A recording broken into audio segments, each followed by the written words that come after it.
How do we start?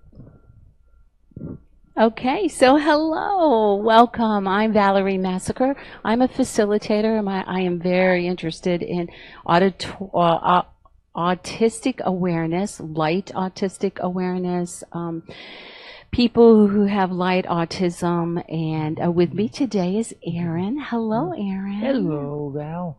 Thank you very much for coming today. Yeah, not a problem. I really appreciate you and being willing to give me your time. Yeah. And is there anything you would like to say before we begin the interview? Well, my name is Aaron Ellery, and I have light autism. Perfect. Yeah.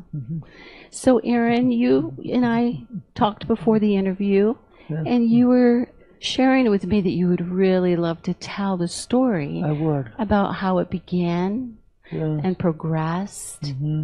So I'm going to give you the floor and just encourage you to share. Please share. All right. Well, when I was very little, in the 1970s, I was diagnosed with light autism. Where my anger started is when I was very young. It's just little. Yeah, and somebody lied to me and told me that different was bad. I couldn't think different, I couldn't be different because it was abnormal and I needed to be fixed. I was somehow broken and I needed to be fixed. And that's where my anger started because I didn't want to be different. I didn't want to be who I was because I was told it was bad. Yes. Sounds very horrible. It is. Yes. I'm reminded of Star Trek Voyager. My favorite character on that show is B'Elanna Torres. And why? Because I understand her anger. I understand where she's coming from. That she was half Klingon, but she didn't want to be different. She didn't want the rigid. She didn't want to stand out because she thought it was something bad. Yeah. So I understand her character. I really do. I am thankful you found somebody you could identify with. Yeah. Yeah. I understand what the character's feeling. Wow. That's really good. Yeah. No, anyway. Did you want to share about the process of how old you were and what it was like when people began to spend time with you and put their thoughts on who you were and how you were made? Well, I think it started, I don't know, 1980 or in the early 90s, about the time Mount St. Helens erupted. You know, I knew I didn't fit in and I was angry. Then about 1985, I was given an IQ test and interviewed. I was interviewed by psychologists, and they said I had MRDD. They said that I wasn't okay the way I was. I had to be fixed. You know, I couldn't do this. I'll never do that. I'll never go there. And at the time, I was just 11 years old, and I believed him. I had no reason not to. And then I got into high school. High school was very rough. A lot of kids that poked fun at me. It was rough. I was going through puberty, and kids were picking at me, but I have good memories, though. Good. I do. I have good memories. I had good people along the way. Yeah. And then in 2015,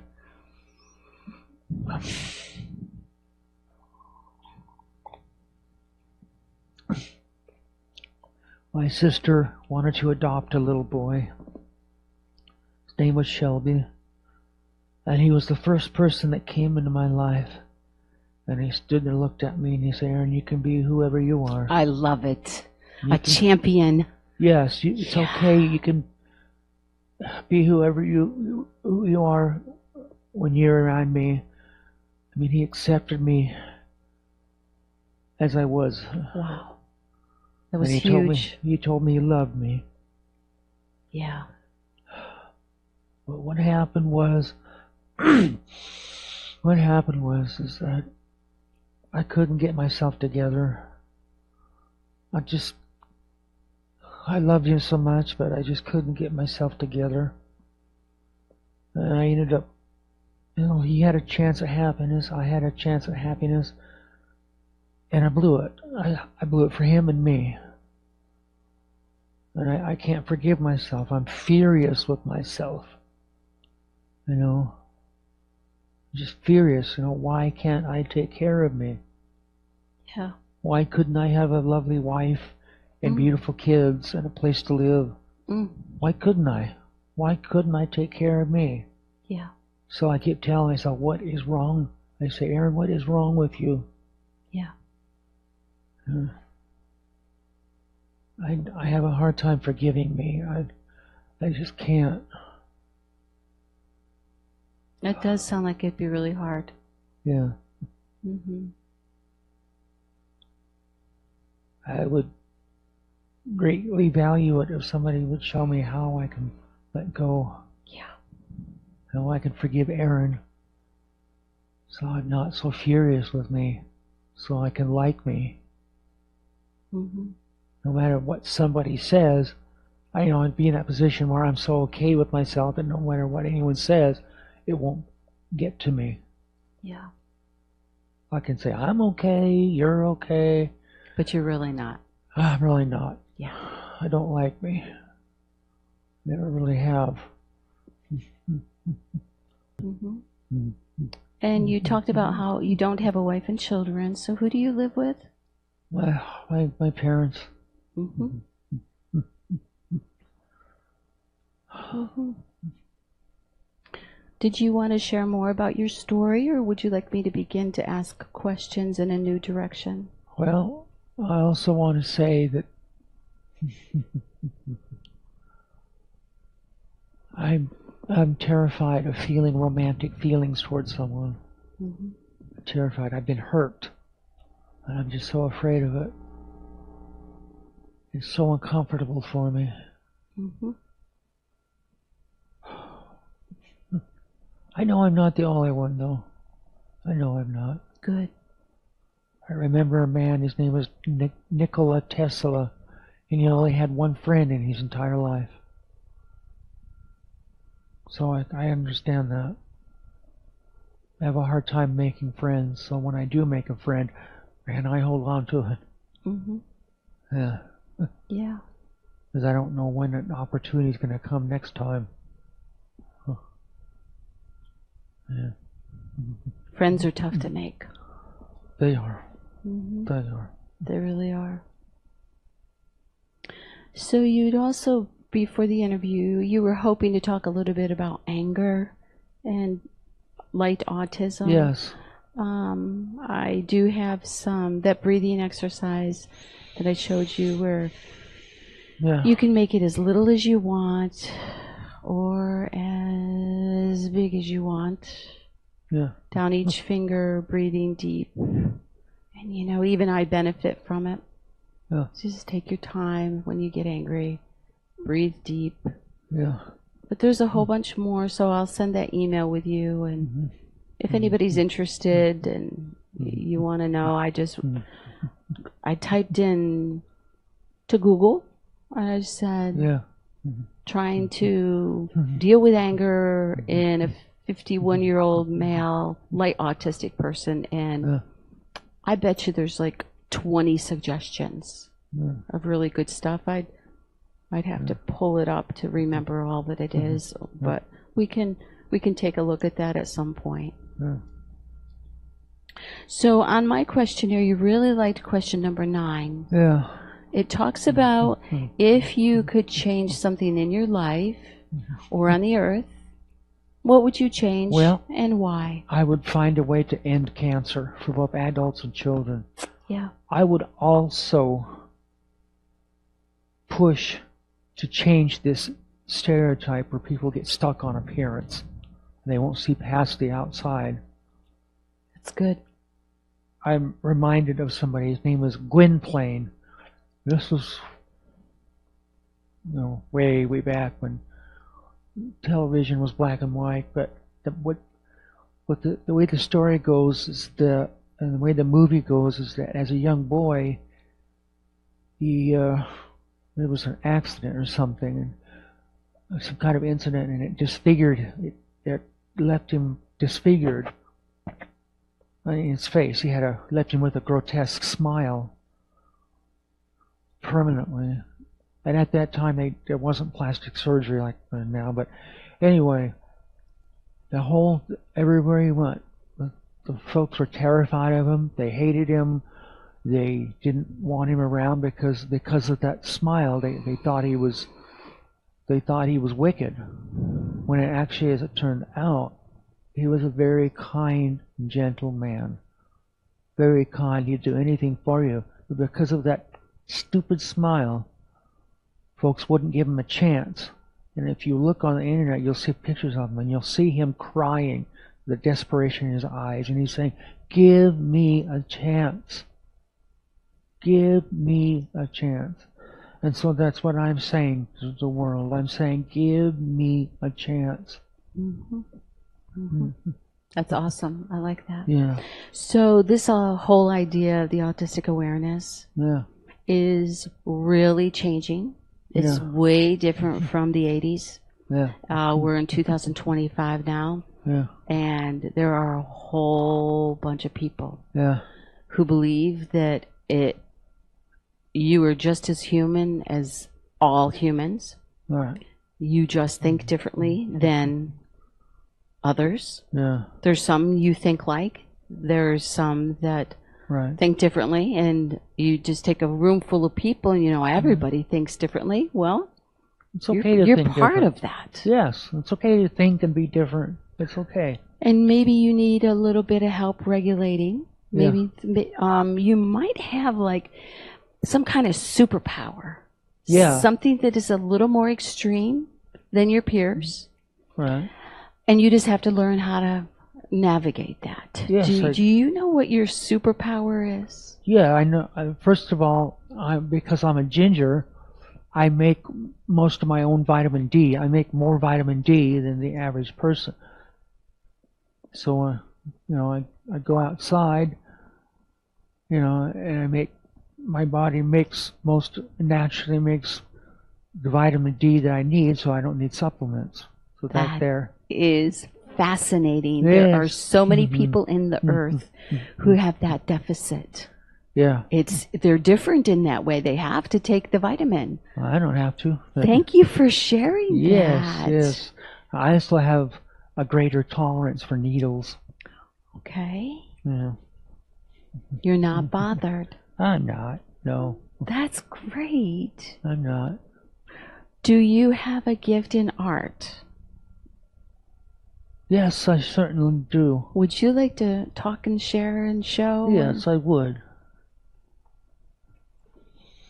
I have this picture. This is Elvis Presley, when he was about 19. He's really handsome. Boy, I love the way you made his hair glow. Yeah, isn't it wonderful? Wow. That is really beautiful. Yeah. Do you want me to set it right here, and then we can display the next one? Because I think you have more than one. Mm-hmm. That is gorgeous. Just take a look at this. And the eyes are just so gentle and kind. Those dreamy eyes of his. And I love your signature and the way you chose just black and white sketching. Yeah. Is that what you did? Little grays, some grays? Yeah. So beautiful. And I love how you framed it in the black and the silver and the white. Yeah. You really do have a gift for art. Yeah. Boy, those dreamy eyes of his. Women just tripped over themselves with that and his voice. Yeah. He's very charismatic. Yeah, he was. Mm-hmm. Okay, and this is another one of my drawing. Yeah. Who do we have here? It's a little boy Yep. and wrapped in a blanket, and I like to title it "The Light," because he walks out into the sunshine, and for the first time he sees it, I love it. and he says, "The light, the light." That is a very appropriate name. Yes. Looks like he has a hoodie on. Yeah, he does. He's Yeah. wrapped in a he's wearing a hoodie or wrapped in a blanket, I think. Oh, wrapped in a blanket. Okay. Yeah, he's been in kind of like me. He's been in a very. This is symbolic, actually. He's been for a very long time. He's been in the world of darkness. And now he's delighted. Yeah, because he can step out of the darkness to see the light. Mm. And that's what I want. I've been for much of my life. I've been in a very long hall of darkness, and I want to come above ground. I want to step out and see the light. Yeah. Just let go of things. Just let go of everything and learn to like myself and see the light. Be so happy. I love his hair. Yeah. The top there, the collections, and the shadow of the hair. Oh, that's really nice. Yeah. His cute little nose, and yeah, he really does have an expression of delight in seeing the light. Right, because he's been kept underground and he was tortured. Well, someone came along.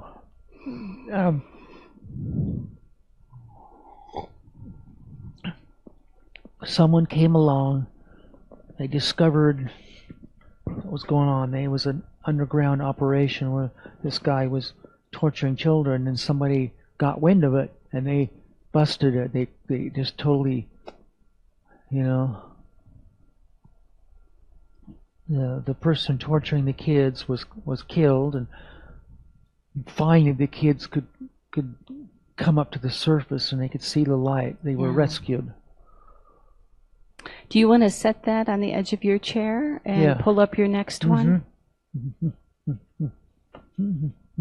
I think it's 3, right? You brought 3 today? Oh, now I think I recognize. Here you go. You can set that. Is that a cartoon character? Yeah. I call it a beautiful mind. Ooh, or a brilliant mind. A brilliant mind? Okay. Yeah. Because what I see there is he's intelligent enough to understand how to be happy. Yes. It looks like he's chuckling and his shoulders are going up. Yes. I love it. He knows how to have fun. Oh, that's awesome. And he has like bib overalls on? What? Is that bib overalls? The red stripes? Yes. Yeah. They call him Dennis the Menace. Oh, okay. Okay. Nice big hair. Yeah. He's laughing so hard his eyes are closed. Yep. Or almost, right? Right. Sometimes people laugh so hard they can't keep their eyes open because their faces just like push their eyes closed. Yeah. That's great. Right. So are you working on a piece now? Maybe we can put this one between us. I'm not sure. We'll try, like right there.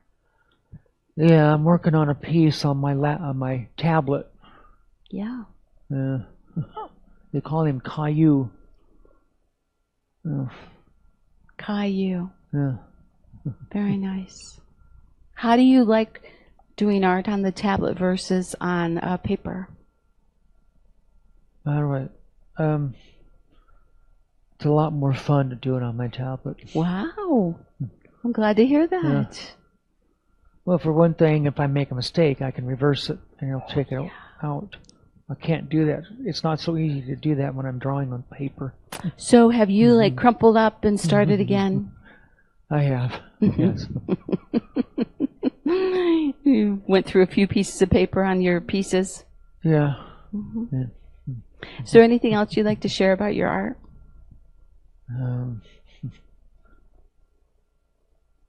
My art is a way of expressing me. It's an expression. Would you say it's a gift?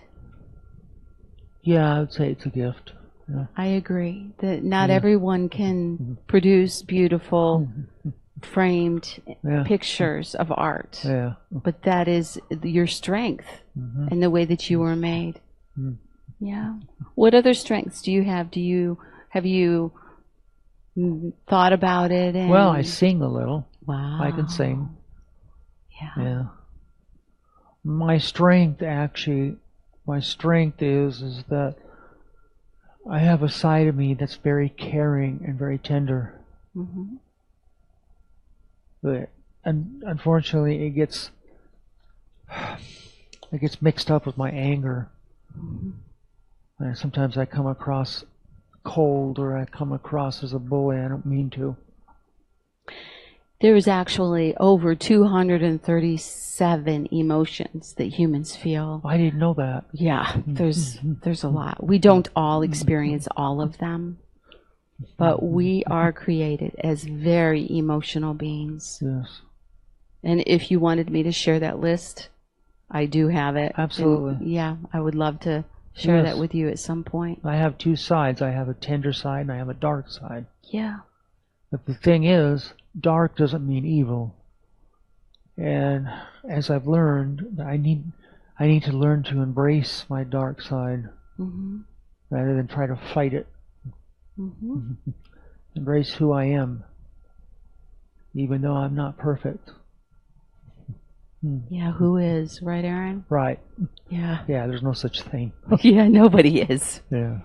Now, as you looked through any of these other questions, did you want to talk at all about them? Yeah. Is it okay if I start with the first one? Yeah.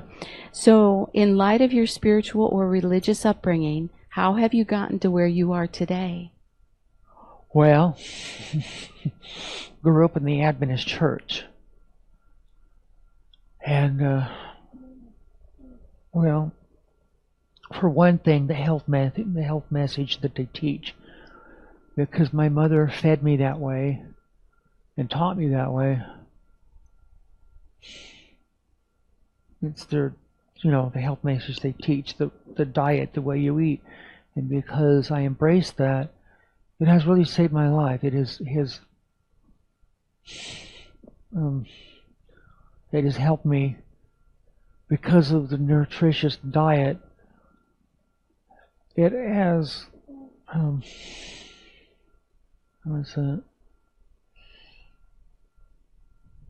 it has healed me enough that I came out of the worst of my illness.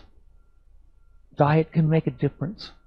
Thank you for sharing. I agree. There's a lot of research out there about the benefits of what you eat and how it helps you. Diet's only part of it, though. It's not the whole picture. Sure. Yeah. It's not. There are vaccines, there are treatments. I mean, that's not the whole picture, but it is about half of it. Yeah. Did you want to share the other half? Yeah. The other half is like vaccines and better treatments and medicines and,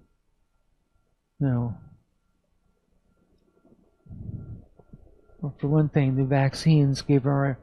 Well, one thing they're working on is that they have discovered why some people never get sick. They have just made that discovery, and it has to do with their T cells. Some people are born with specialty, not just general T cells, but some people are born gifted with specific T cells that has the nourishment and the instructions to teach the immune system what to do. That's what it is. So what they're working on, for those of us who weren't gifted that way, they're working on a vaccine with those, containing those T cells.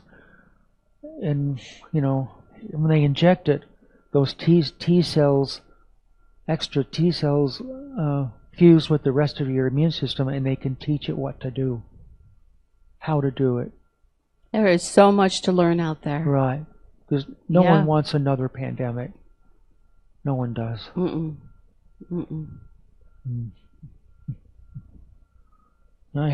Believe me, I had COVID really bad. I was in bed for nearly 3 solid weeks. I was very sick. I'm glad that's over. And for those out there who haven't had it, I say hurrah for you. Hurrah for you. Yeah. Don't get it. Stay away from it. Yeah. Like we know how to stay away, you know? It just is. The problem with the virus is a person can carry it for weeks and not know they have it. Yeah. Some people can carry it and never know. It's what the research said. Yeah. That's what makes it so difficult to get control of it.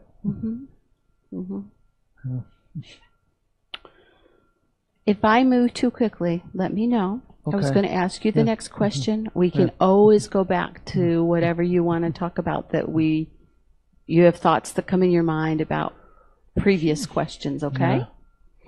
So number 2, it talks about what heightened sensitivities help you process your life experiences. My sensitivities? Yeah. Well, I can sense. I can sense a degree or two of change in the air. I'm, sensitive to, things around me. And that's cool.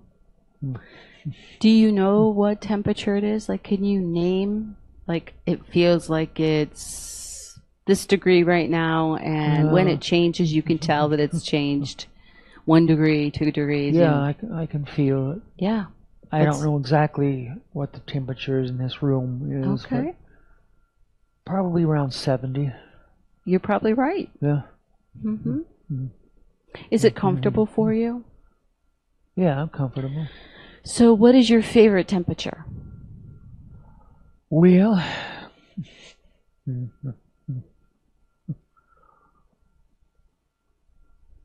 probably around 74. Nice. And when do you start to get uncomfortable? If it gets too cold, too hot? Well, when it gets into the 50s, I start feeling a little, Which might be why you like the warmer climates and live in Florida.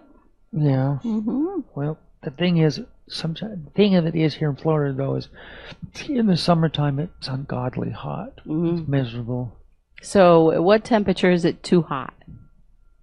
When it's deep about 86 degrees, it gets uncomfortable for me. 86, that's your... Yeah, because I'm a ginger and I've got fair skin.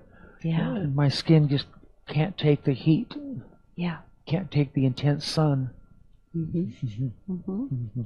Do you know your heritage of where the ginger skin came from? Some people know, like, their nationalities or their... Well, might have come from... I might have some Irish in me, maybe. Okay. Yeah. I got the freckles and the orange hair, so I'm, that's what I'm thinking. I got some Irish in me.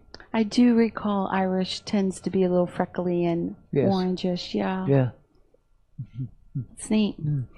What would you like the public to know about what it is to be in your skin and be a light autistic and be a male and what's it like? Yeah, for them to become more aware of autism and that you don't need to be fixed and that there is nothing wrong with you. Right. Well, that you're amazing. Thank you. Just the way you are. That kind of thing. Yeah. Well, what is it like to be in my skin? Well, it can be depressing, frustrating. Anger.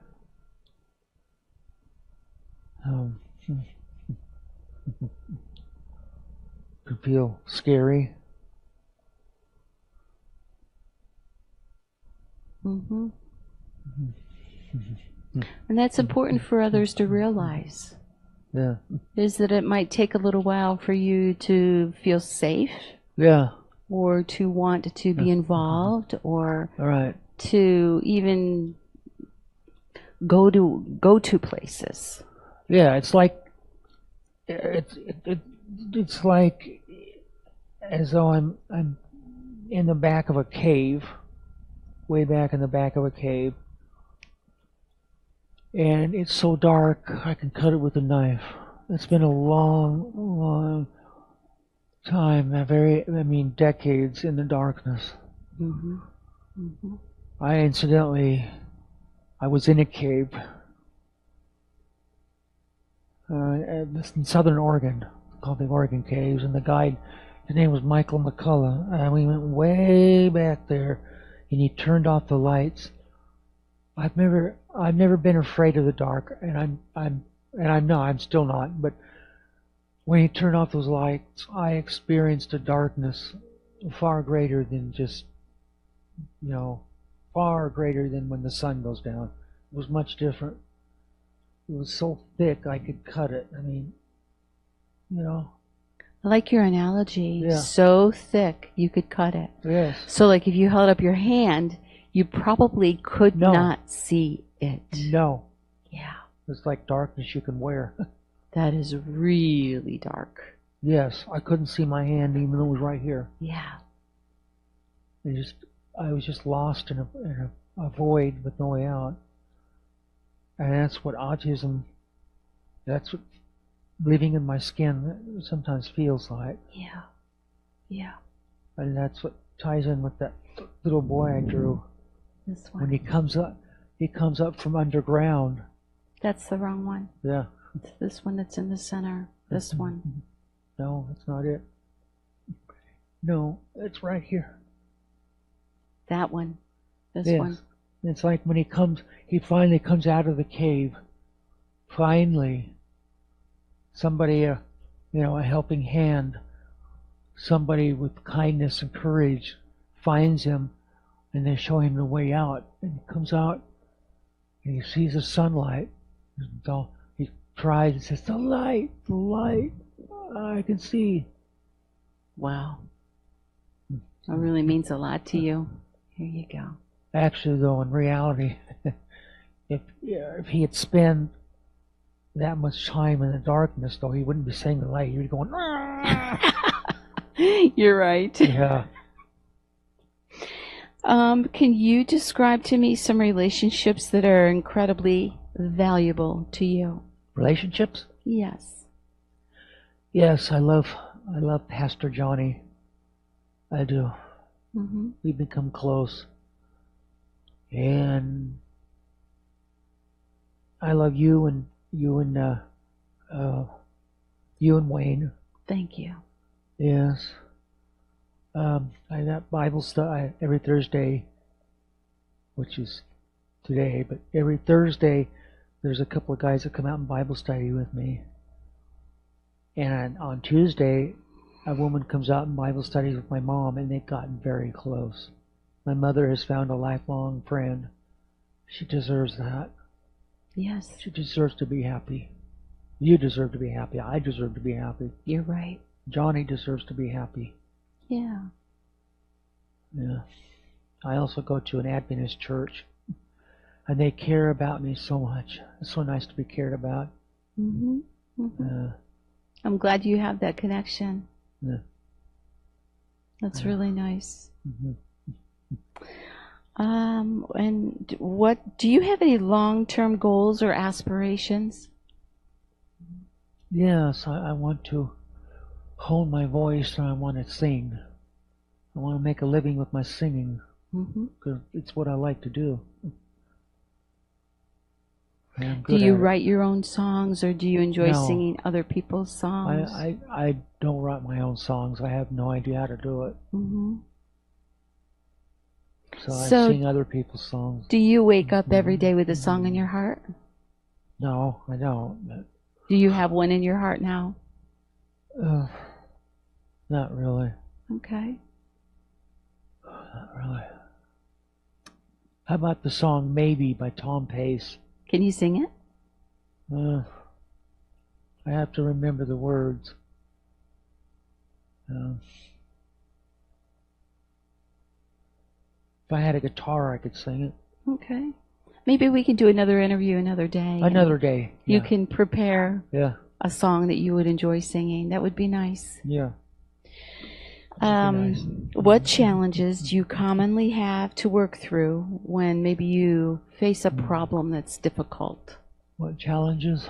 Mm-hmm. Communication. Yeah. Keeping track of my things. Yeah. You know, anger can be a challenge. Yeah.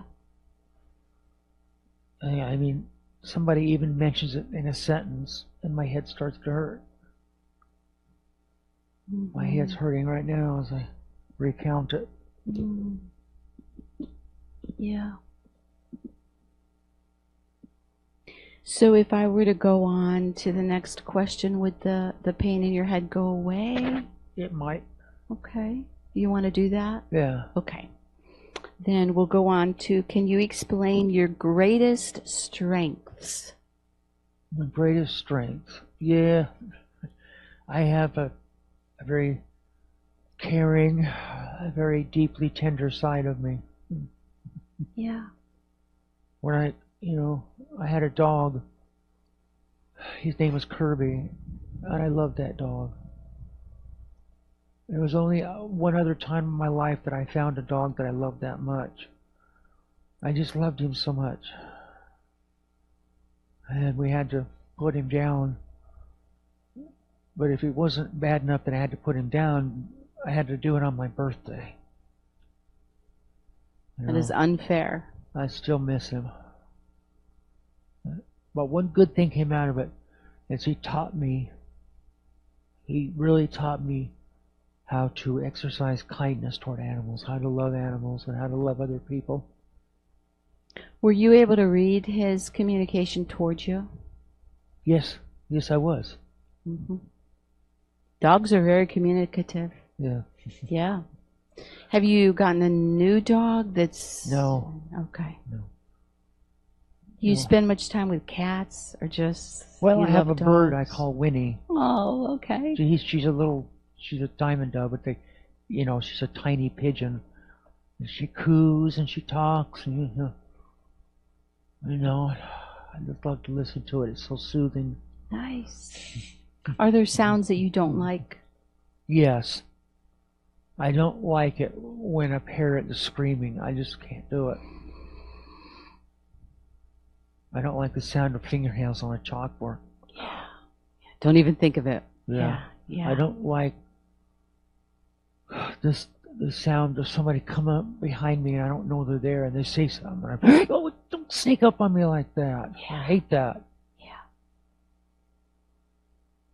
I hate that. I hate sudden loud noises. Yeah. Well, I hate things that come on suddenly without warning. I hate that. So was Kirby a barker? Yeah, he was. Did his bark bother you, or was it soft and gentle? And it didn't bother me. That's nice. Somebody come walking down the street and he'd run to the window.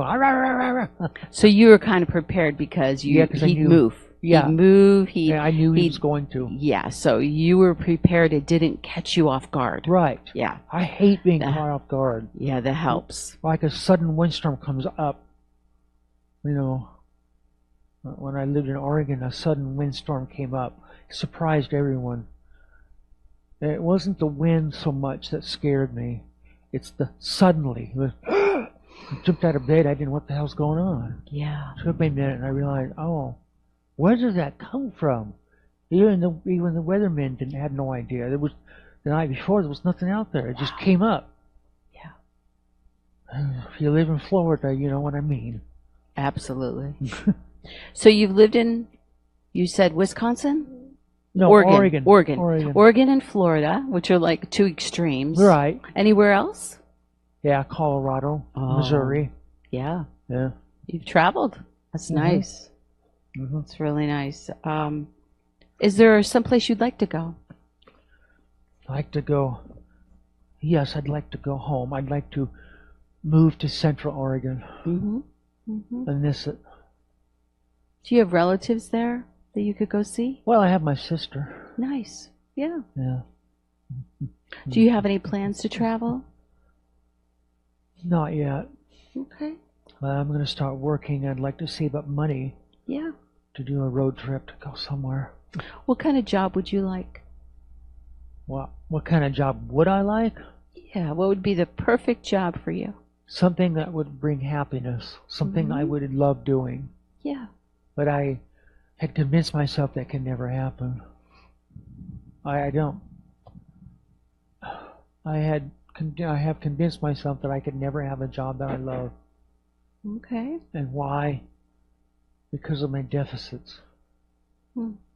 I just feel like that I have to stick with dead-end jobs. And, you know, and I hate it. I desperately, I need to see there's something beyond it. I want to use my creativity. Mm-hmm. Mm-hmm. I want to find a way to use my creativity to make a decent living. That would be really nice. Yes, there has to be something beyond a 40-hour week. Yeah. 8 hours between 9 to 5, Mm-hmm. 5 days a week. There has to be something beyond that. I know this because I see folks do it. They figure it out.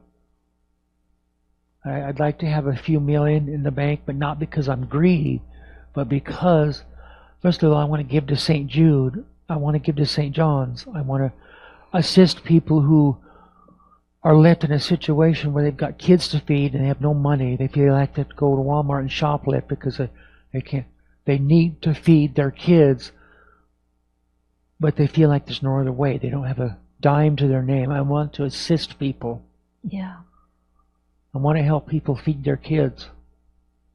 Like an account I remember where a woman came in, she was desperate.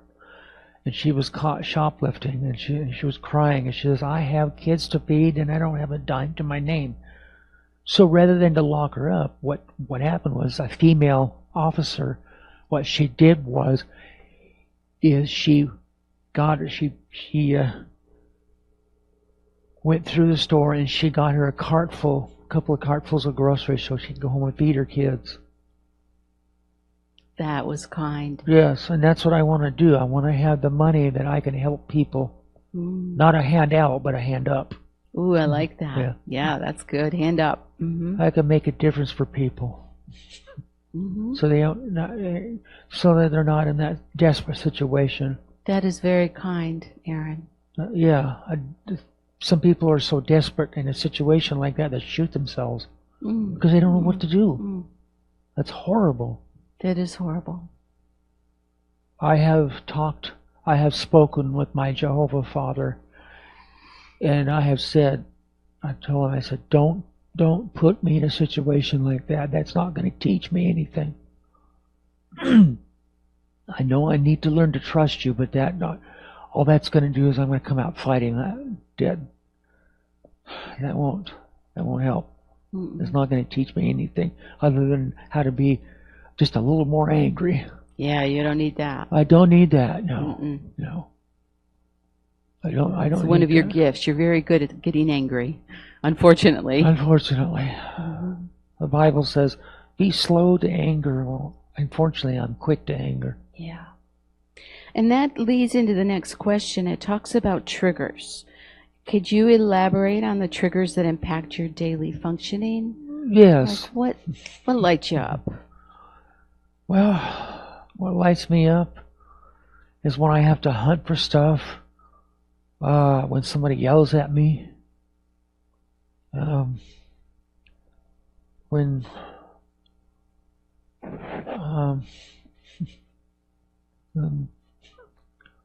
what triggers me is sometimes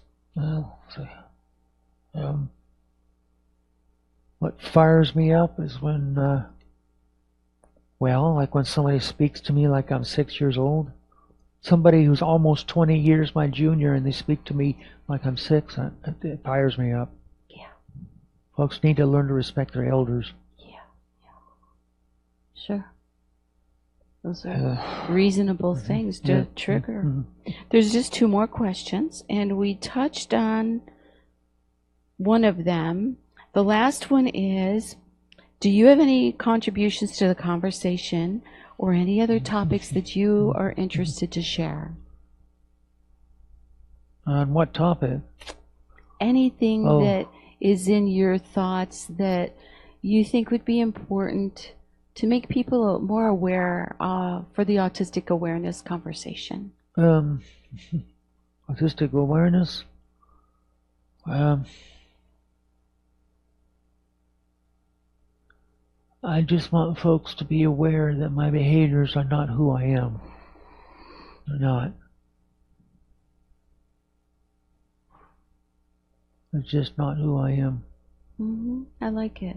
Yeah. That's a good thing to share. Well, thank you for coming today, Aaron. Yeah. And when you get a song prepared and you feel confident, I'm very accessible. Yeah. You can let me know. We'll set up a time. I am usually pretty busy August through May. So I prefer summertime. Yeah. But so maybe we could set a goal for maybe next summer. In July of next summer, we could maybe do this again if you would like to. Yeah. What do you think? Yeah, I'd like to. Would you like to? Yes. Okay. And you can mark your calendar in July of 2026. You and I will get together and you can sing a song. Right. Okay? Let's do that. Yes. Another thing that really, really triggers me is when somebody takes a dig at my character. It leaves me feeling like I'm not a worthwhile person. That you know, I mean, decades of folks always upset at me. After a while, I feel like, well, maybe I'm not such a nice person. That would upset me too, Aaron. Don't dig at my character. No. Learn to understand how autism works, and that just because somebody is struggling with autism or bipolar, if they're struggling with the mental illness, that it doesn't make them a bad, worthless person. Absolutely. They still need love. They're still human. Right, and there's more to you than a diagnosis. Right. I am human. I need to be loved, and there's more to me than a diagnosis. I love it. Yes. I don't need to be taken behind a woodshed and be taught a thing or two. No. No. Yeah. I agree. That's another thing I'd like to put an end to is child abuse. You have the floor, Aaron. What would you like to share? That I would like to put an end to child abuse. I'd like to put an end to the hitting. Get people to stop hitting their kids. That's what I would like. I like it. When I was little, folks would tell my mother, "You just need to take a willow switch to him." And no, that's not what I needed. There's way too much of that, too much hitting. Yeah.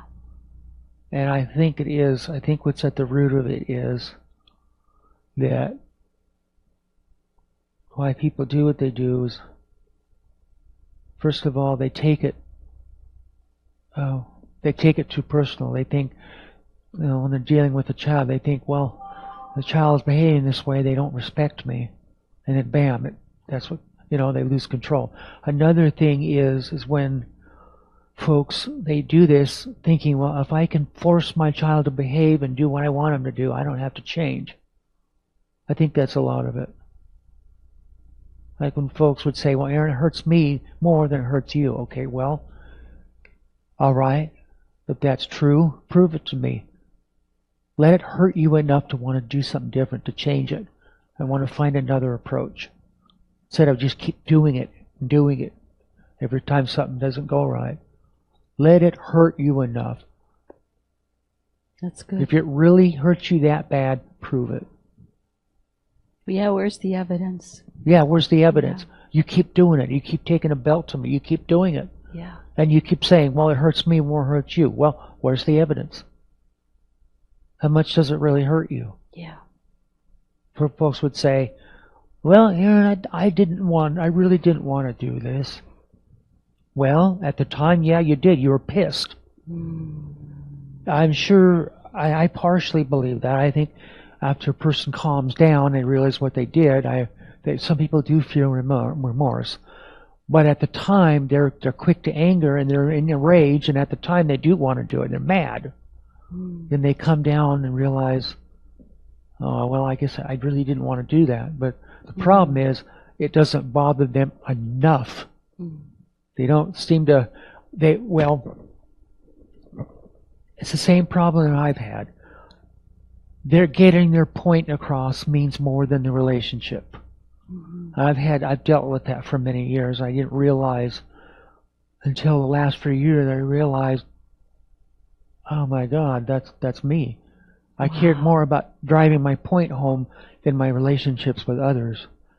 Like a man, he whips his kids with a belt because he cares more about driving his point home than his relationship with his kids.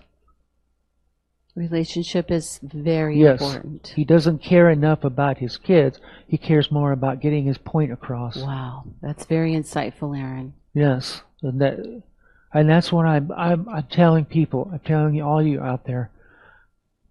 Your relationship with your kids and with each other should come first. I love it.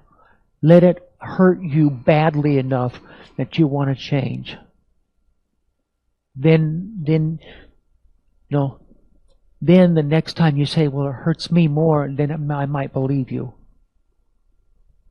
That's good. Yeah, because right now I don't. Yeah. I don't. I did read a story about a grandmother who her grandkids came over to eat, and one of the kids had a problem with greediness, but taking the biggest and best of everything. Was she laced an apple with vinegar or something so it would taste bad in the center.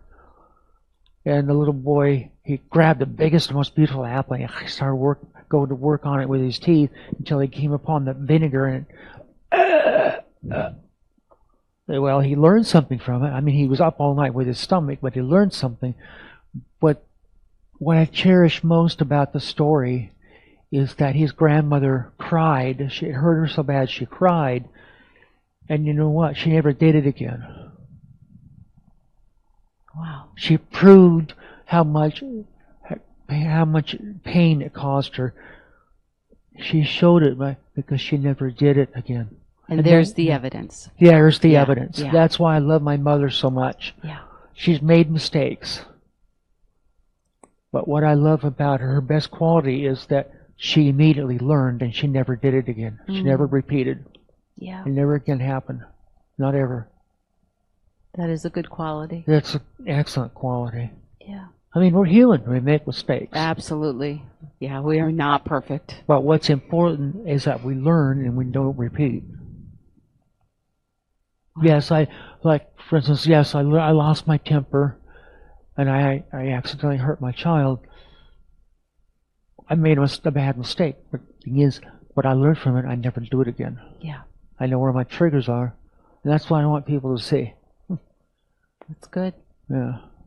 It's okay to make a mistake. It's perfectly okay to make a mistake. But learn from it. Yeah. Don't repeat it. Thank you for sharing, Aaron. Yeah. Instead of saying, well, just wouldn't do this, or do this, or if you would just do this, or just listen to me. No. That's not an excuse. As an adult, you have the power of choice. You're the adult in the situation. Act like one. Act like one. Yeah. Yes. Yeah. The child can't make you. No. I know some kids are difficult and it causes frustration, but they cannot force you to lose control and smack them around. Yeah, that's a choice you make. You need to be a responsible adult and handle things gently and kindly. That's right. And teach the children. Not turn around and say, look what you made me do. Yeah. Nobody can make me do that. No one can make me flip a table over and hurt someone. No one can make me. That's right. I own it. I take responsibility. Because you're an adult. Yeah, I'm an adult. I'm a middle-aged adult. Yep. And I realize that I have power of choice no matter what somebody else does. I love it. Choice. Yes. You have choice. Yes. You do. Yeah. That's important. Believe me, sometimes I feel like hauling up and smacking somebody. I feel like it. But you don't? No, because I realize I have a choice. That's right. They don't, what I mean? They don't have a stranglehold on me. They're not in my head trying, forcing me to telepathically tricking me and forcing me. No, they don't. They're not. They can't. Well, I really appreciate you getting together with me today. Yeah. And it does sound like there's still a lot of stuff that we could talk about. Yes. So we're going to close for today. Yeah. All right. But I do think you and I would enjoy doing this again. Yeah. And I want to thank you for coming. And I want our audience to have a great day. Thank you for tuning in. We hope you've enjoyed it. Yeah. Bye for now. Yep. Bye for now. Thank you.